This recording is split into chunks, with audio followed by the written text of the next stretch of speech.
Hello दोस्तों, स्वागत है आपका हमारे चैनल में। तो आज का हमारा टॉपिक जीएसटी का है। तो जीएसटी मतलब गुड्स एंड सर्विस टैक्स। तो जीएसटी एक इनडायरेक्ट टैक्स है जो गवर्नमेंट ने 1 जुलाई 2017 से एप्लीकेबल किया था। इससे पहले देश में बहुत सारे अलग अलग टैक्सेस थे, उन सबको जोड़कर एक टैक्स एक देश थियरी द्वारा जीएसटी लाया गया। तो सबसे पहले हम देखेंगे कि डायरेक्ट और इनडायरेक्ट टैक्स में क्या फ़र्क होता है। तो डायरेक्ट टैक्स मतलब ऐसा टैक्स जिसका पेमेंट हम गवर्नमेंट को डायरेक्ट करते हैं, जैसे कि इनकम टैक्स। और इनडायरेक्ट टैक्स का मतलब ऐसा टैक्स जिसका पेमेंट हम सरकार को डायरेक्ट नहीं करते हैं लेकिन थर्ड पार्टी पेमेंट करती है। जैसे कि हम जब मोबाइल दुकान या स्टोर से ख़रीदते हैं तो जो जीएसटी लगता है वो जीएसटी हम दुकानदार या स्टोर वाले को देते हैं, ना कि डायरेक्ट गवर्नमेंट को। फिर वो टैक्स दुकानदार और स्टोर वाला गवर्नमेंट को पे करता है। इस तरह हम इनडायरेक्टली टैक्स पेमेंट करते हैं। तो जीएसटी भी एक इनडायरेक्ट टैक्स है। अब हम देखेंगे कि जीएसटी में गुड्स किसे कहते हैं। तो जो चीज़ें हम बनाकर बेचते हैं या किसी को खरीद के बेचते हैं यानी ट्रेडिंग करते हैं तो उसे गुड्स कहते हैं। जैसे कि मोबाइल, शुगर, कंप्यूटर, सीमेंट, ये सारी चीज़ें हम या तो लाके बेचते हैं या फिर अगर हम मैन्युफैक्चर है तो हम बनाकर बेचते हैं, तो इसे गुड्स कहते हैं। सर्विस मतलब के सेवाएं, जैसे कि हो गई transport service, restaurant service, airline service, professional service और भी कई सारी सर्विसेज। तो इस तरह से होता है गुड्स एंड सर्विस टैक्स। अब हम देखेंगे कि किसको जीएसटी नंबर लेना कंपलसरी है।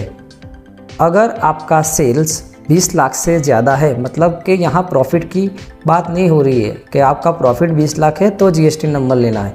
यहाँ पे अगर आपका सेल 20 लाख से ज़्यादा हो रहा है तो उसी दिन से आपको जीएसटी एप्लीकेबल हो जाता है। अगर आप ऑनलाइन सेल्स करते हो तो भी आपको जीएसटी नंबर लेना कंपलसरी है। और अगर आप इंटर स्टेट सेल्स करते हो यानी अपने स्टेट के बाहर सेल्स करते हो, मतलब कि आप गुजरात में रहते हो और आप गुजरात के बाहर में अगर सेल करते हो या फिर आप किसी भी राज्य में रहते हो और उससे बाहर सेल करते हो तो भी आपको जीएसटी नंबर लेना कंपलसरी है। इन 3 चीज़ों के अलावा भी अगर आपका सेल 20 लाख से ज़्यादा नहीं है, कम है, तो भी अगर आपको जीएसटी नंबर लेना है तो भी आप ले सकते हो। लेकिन ये 3 चीज़ें अगर फॉलो हो रही है तो आपको जीएसटी नंबर लेना कंपलसरी है। तो जीएसटी के कुछ अलग अलग हेड्स हैं। जीएसटी मतलब ऐसा नहीं कि खाली जीएसटी ही अकेला लगेगा, इसमें 3 हेड आते हैं।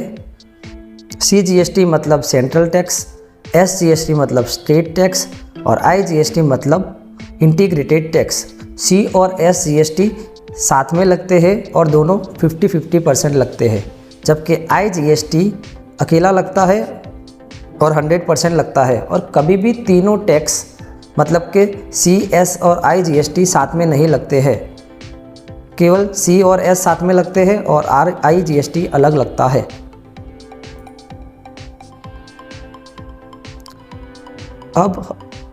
अब हम देखेंगे कि इंट्रा स्टेट सप्लाई किसे कहते हैं। तो इंट्रा स्टेट सप्लाई में एक ही स्टेट में सेल्स परचेस होता है तो उसे इंट्रा स्टेट सप्लाई कहते हैं। जैसे कि अगर मैं गुजरात में रह रहा हूँ और मैंने गुजरात में जीएसटी नंबर लिया हुआ है और मैं गुजरात राज्य में ही सेल परचेस करता हूँ तो उसे इंट्रा स्टेट सप्लाई कहते हैं। इसी तरह अगर मैंने राजस्थान में नंबर लिया है और अगर मैं राजस्थान में ही सेल परचेस करता हूँ तो उसे भी इंट्रा स्टेट सप्लाई कहते हैं। इंट्रा स्टेट सप्लाई में सीजीएसटी और एसजीएसटी लगता है, दोनों 50-50% लगेंगे। मतलब कि अगर 18% की आइटम है या 18% की सर्विस है तो उस केस में 9% सीजीएसटी और 9% एसजीएसटी लगेगा। इसी तरह इंटर स्टेट सप्लाई होता है, मतलब कि एक स्टेट से दूसरे स्टेट में सेल परचेस होता है। जैसे कि मैंने गुजरात में जीएसटी नंबर लिया है और मैं दिल्ली में सेल करता हूँ, और अगर मैं राजस्थान में जीएसटी नंबर लिया है और मैं हरियाणा में सेल करता हूँ तो उसे इंटर स्टेट सप्लाई कहते हैं। इंटर स्टेट सप्लाई में आईजीएसटी लगता है 100%, जैसे कि अगर 18% की सर्विस या गुड्स होगा तो उसमें 18% IGST लगेगा। तो चलिए मैं आपको कुछ डेमो बिल्स दिखाता हूँ। तो जैसे कि इस बिल में सेल गुजरात में हुआ है और C और S GST लगेगा। जैसे कि आप देख सकते हो कि यहाँ पे 18% की आइटम है और 9% C और S लगा हुआ है। इसी तरह इस बिल में राजस्थान से गुजरात में सेल हो रहा है और इसमें IGST लगा हुआ है और 100% 18% IGST लगा हुआ है। तो ये था इंट्रास्टेट का बिल का डेमो और ये था इंटरस्टेट का बिल का डेमो। आप देख सकते हो कि तीनों कभी भी साथ में नहीं लगते हैं, C और S साथ में लगते हैं और I भी अकेला लगता है। अब हम GST का कैलकुलेशन समझते हैं। जब हम परचेस करते हैं तो उसे इनपुट टैक्स कहते हैं और जब हम सेल्स करते हैं तो उसे आउटपुट टैक्स कहते हैं। अगर मैं 1000 रुपये की परचेस करता हूँ और उसमें 10% GST यानी 100 रुपये लगता है तो टोटल मेरी परचेस हो गई 1100 रुपये की और उसमें 100 रुपये इनपुट टैक्स हो गया मेरा। इसी तरह उस 1000 रुपये की परचेस में मैं अपना प्रॉफिट ऐड करके मतलब कि मेरा मुनाफा ऐड करके वो आइटम मैं 1500 रुपये में बेचता हूँ और मेरा GST लगता है 10% यानी 150 रुपये। तो मेरी टोटल सेल्स हो गई 1650 रुपये।